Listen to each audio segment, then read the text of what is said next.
जोशी। और आइए सबसे पहले आपको सीधे लिए चलते हैं बीजेपी की प्रेस कॉन्फ्रेंस में। आज जनता की अदालत में और कानून की अदालत में ममता बनर्जी पूरी तरह से बेनकाब हो चुकी हैं और वो हार चुकी हैं और अब उनका सीएम पद पर बने रहने का कोई भी औचित्य नहीं है। एफआईआर चोरी पर माफ कीजिएगा, फाइल चोरी पर और सुप्रीम कोर्ट में जो सुनवाई हुई है उसी मुद्दे पर और तफसील से बताएंगे मेरे सहयोगी गौरव भाटिया जी। बहुत बहुत धन्यवाद शाहज़ेब जी। सभी पत्रकार बंधुओं को हमारा नमस्कार।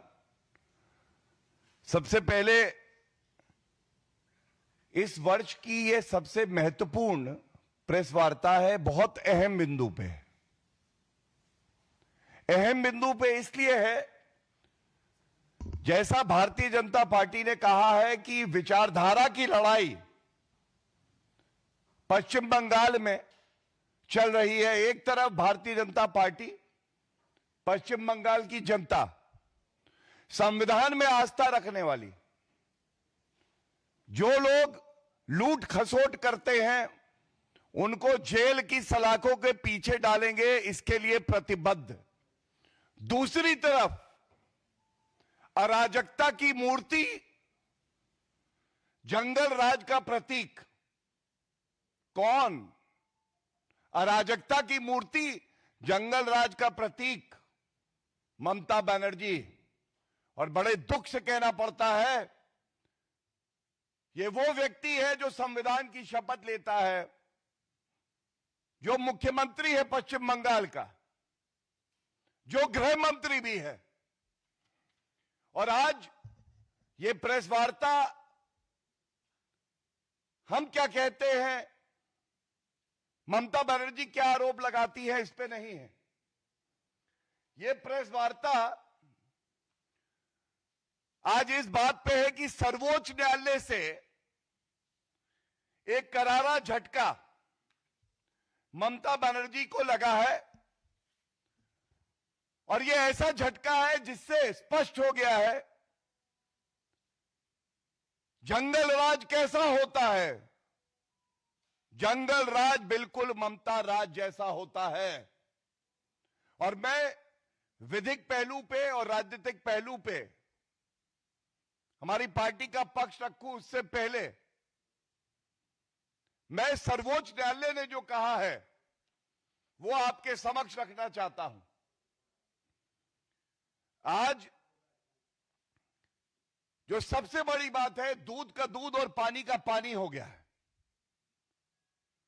हम सब ने देखा किस तरह से एक मुख्यमंत्री जिसका दायित्व है, अगर संविधान पढ़े Mamata Banerjee, the state government is to aid and assist the investigating agencies of the centre. Aid and assist, उनके हाथ मजबूत करने थे ममता बनर्जी को। लेकिन ममता बनर्जी शुरुआत करते हैं इस तस्वीर से। यह तस्वीर देखिए, ऐसे जकड़ लिया फाइलों को, ऐसे चुरा के भागी मोबाइल फोन को, कि आज सर्वोच्च न्यायालय ने क्या कहा है मैं आपको बताता हूं।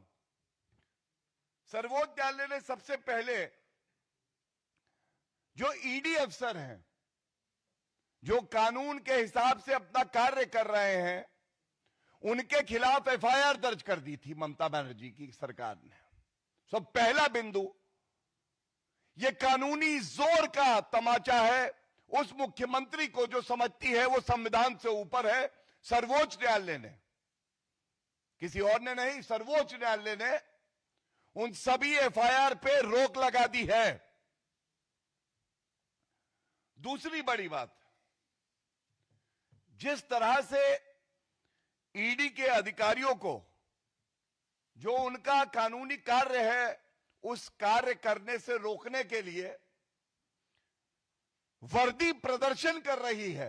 आप सोचिए, पश्चिम बंगाल की पुलिस डीजीपी, कमिश्नर, ये लोग प्रदर्शन करते हैं तो सर्वोच्च न्यायालय की तीखी टिप्पणी आई है और सर्वोच्च न्यायालय ने कहा है, क्या प्रदर्शन अब हाईकोर्ट के अंदर होंगे? जंतर मंतर बना दोगे आप हाईकोर्ट को? और इसका जो संदर्भ है वो भी मैं आपके समक्ष रखूंगा। इसके बाद अभी ऑर्डर आएगा, लेकिन जो रिपोर्टिंग हुई है मैं उसी से पढ़ रहा हूं। इस हियरिंग में ऑनरेबल सुप्रीम कोर्ट की बेंच, डिवीजन बेंच ने कहा, it is also directed that the FIRs registered against the ED officers shall remain stayed till the next date of hearing. FIR पे रोक। दूसरा, ये बहुत गंभीर मामला है, there are larger questions which emerge and if not answered shall lead to lawlessness। बड़े कानूनी प्रश्न उठ रहे हैं, संवैधानिक प्रश्न उठ रहे हैं, और अगर इसका उत्तर नहीं दिया गया तो अराजकता की स्थिति पैदा हो जाएगी। ये सर्वोच्च न्यायालय की खंडपीठ कहती है।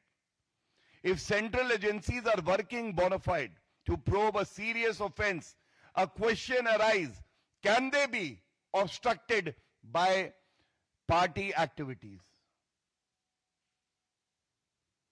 क्या ईडी, सीबीआई, सेंट्रल एजेंसीज जो हैं, इनको पार्टी के गुंडे आके टीएमसी के रोकेंगे? इनको स्टेट की पुलिस, जो कि ममता बनर्जी के आदेश का पालन कर रही है, क्या वो रोक सकते हैं? ये सवाल उठाया सर्वोच्च न्यायालय ने अपनी टिप्पणी में। तीसरा, having heard learned counsels, we are of the prima facie view that present plea has raised a serious issue relating to the investigation by ED and its interference by state agencies। Prima facie, प्रथम दृष्टया, police जिसको ED के हाथ मजबूत करने थे, क्योंकि ये 2742 करोड़ रुपए का जो घोटाला हुआ है उसकी प्रोब चल रही है, तो वही दखल कर रहे हैं, वही डरा रहे हैं, वही रोक विवेचना को रोक रहे हैं। ये कैसा जंगल राज है पश्चिम बंगाल में? ममता बनर्जी को उत्तर देना चाहिए। आज सर्वोच्च न्यायालय ने आईना दिखा दिया है। और इसके बाद बेंच कहती है, इट इज ऑल्सो सबमिटेड, और ये बहुत अहम है, और ये लाइन मैं पढ़ूं उससे पहले मैं जरूर बताना चाहूंगा, एक पिटीशन हाईकोर्ट में फाइल हुई थी जो ऑल इंडिया तृणमूल कांग्रेस ने करी हाईकोर्ट में। तारीख नोट करिए, 9 तारीख को, 9 जनवरी को सुनवाई होने से पहले जो तृणमूल कांग्रेस का लीगल सेल है, ममता बनर्जी के इशारे पर व्हाट्सएप मैसेज भेजता है, जिसका संज्ञान आज सर्वोच्च न्यायालय ने लिया है, और कहता है सभी हाईकोर्ट पहुंच जाओ। गुंडागर्दी देखिए, हमारे देश की संवैधानिक उच्च न्यायालय को गुंडों से डराने का प्रयास करते हैं। और जो बात सर्वोच्च न्यायालय ने संज्ञान ली, उच्च न्यायालय क्या कहता है सुनिए, और इसीलिए पुनः कहूंगा, ये ममता बनर्जी जंगल राज का प्रतीक है, अराजकता की मूर्ति है, और जंगल राज कैसा होता है? बिल्कुल ममता राज जैसा होता है।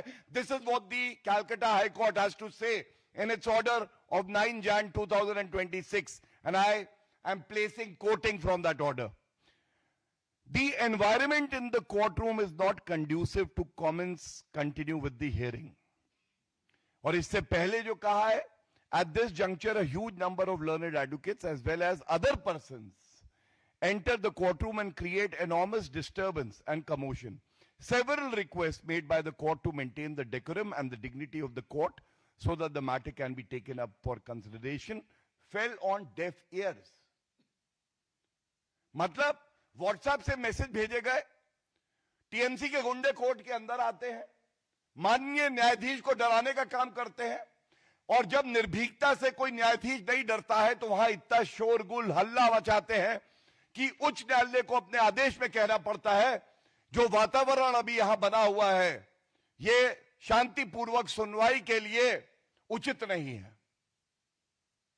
ये पेशे से वकील हूं, वरिष्ठ अधिवक्ता हूं, 22 साल की वकालत में मैं बता सकता हूं, मैंने ऐसा नहीं देखा कि कोर्ट रूम के अंदर नारे लगाए जाए, अराजकता हो, और ये सारा का सारा जो तार जुड़ता है ये केवल एक व्यक्ति से जुड़ता है जिसने कसम खाई संविधान की रक्षा करने की और आज तार तार कर रही है, अराजकता फैला रही है, और उस व्यक्ति का नाम है ममता बनर्जी।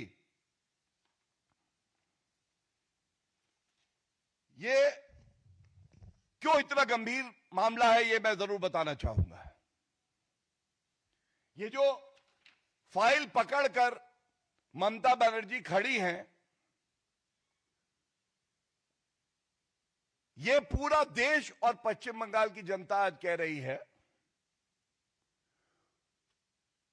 तुम इतना जो छुपा रही हो ममता बनर्जी, तुम इतना जो छुपा रही हो, क्या डर है जिसे दबा रही हो? ये क्या डर है कि ये फाइल अगर ईडी के हाथ लग जाती तो आपको चिंता हो जाती?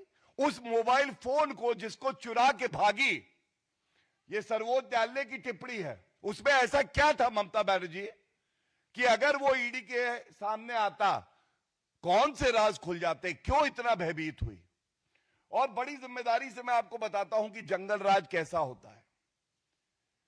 जंगल राज ऐसा होता है जहां मुख्यमंत्री ईडी का साथ देने की बजाय दौड़ के जाती है, ईडी को धमकाती है, साक्ष्य मिटाने का प्रयास करती है, चोरी करती है साक्ष्यों की, और धमकाती हुई बाहर निकलती है। जंगल राज ऐसा होता है। नंबर 1,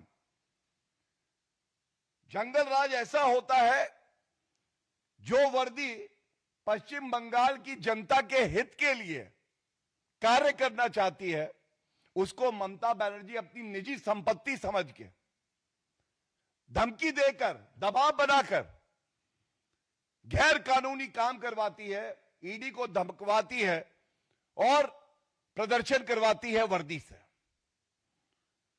जंगल राज ऐसा होता है, कलकत्ता हाईकोर्ट में सुनवाई नहीं हो पाती है, वो सुनवाई टाल दी जाती है, 9 जनवरी को जैसे टाली गई। और जंगल राज ऐसा होता है, ईडी अफसरों पे एफआईआर हो जाती है। मैंने आपको 4 बिंदु बताए, ये केवल और केवल ममता राज में अराजकता की मूर्ति उन्हीं के राज में हो सकता है। और इसके साथ मैं आपको एक जानकारी और दे दूं, जो बात आज लर्नेड सोलिसिटर जनरल ने जब ईडी की दलील रख रहे थे सर्वोच्च न्यायालय में भी कही, there is a pattern of lawlessness. ये अराजकता का पैटर्न है जो पश्चिम बंगाल में ममता बनर्जी आगे बढ़ाती है। 2019 में सीबीआई अफसर गए पश्चिम बंगाल, वहां उन पर हमला हुआ। यह हमला किया किसने? टीएमसी के गुंडों ने, और पुलिस की सहायता लेके दबाव बनाने का प्रयास किया गया। फिर 2024 जनवरी में, अब याद करिए, शाहजहां शेख, बहुत खास ममता बनर्जी के टीएमसी के लीडर, ईडी के अफसर वहां जाते हैं, उन पे हमला हो जाता है। शाहजहां शेख की गिरफ्तारी नहीं होती, और इसकी तुलना करिए, ईडी अफसरों के खिलाफ एफआईआर तुरंत हो जाती है। संदेश खाली में जब महिलाओं का उत्पीड़न होता है तो एफआईआर दर्ज नहीं होती है। एफआईआर दर्ज तब होती है जब कलकत्ता हाईकोर्ट निर्देश देता है कि एफआईआर दर्ज हो, लेकिन ईडी अफसर के खिलाफ एफआईआर दर्ज हो जाती है। और अब अप्रैल 2024 में हमने देखा, एनआईए के अफसर जब जाते हैं ईस्ट मेदिनीपुर में, तो वहां पे उन पे अटैक कर दिया जाता है। तो सीबीआई, ईडी, एनआईए और फिर ईडी, ऐसा लगता है कि रोहिंग्या से तो बहुत प्यार है ममता बनर्जी को, लेकिन भारत की जो केंद्रीय जांच एजेंसियां हैं उनसे बड़ी दुश्मनी है, नफरत है, और यह बड़ा चिंताजनक है। दूसरा जो चिंताजनक है वो ये है कि आप साक्ष्य मिटा क्यों रही है। जैसा आज न्यायालय में भी दलील दी गई कि ये चोरी है, डकैती है कि आप मोबाइल फोन, फाइलें उठा लें, obstructing a public servant itself under the new law of BNS is a crime. ये धारा 224, 221, 186 पुरानी आईपीसी में obstructing the public servant is a crime, जो ममता बनर्जी कर रही हैं. और डिस्ट्रॉइंग ऑफ एविडेंस, साक्ष्य को नष्ट करना भी एक अपराध है जो ममता बनर्जी कर रही हैं. तो आज विधिक तौर पे मैंने आपको बताया, सर्वोच्च न्यायालय ने जो रोक लगाई है एफआईआर और जांच पे, यह एक करारा तमाचा है और एक मजबूत संदेश है कि ये भारत देश और सभी प्रदेश, खासकर पश्चिम बंगाल, कानून का राज होगा, कानून से चलेंगे, अराजकता से नहीं चलेंगे.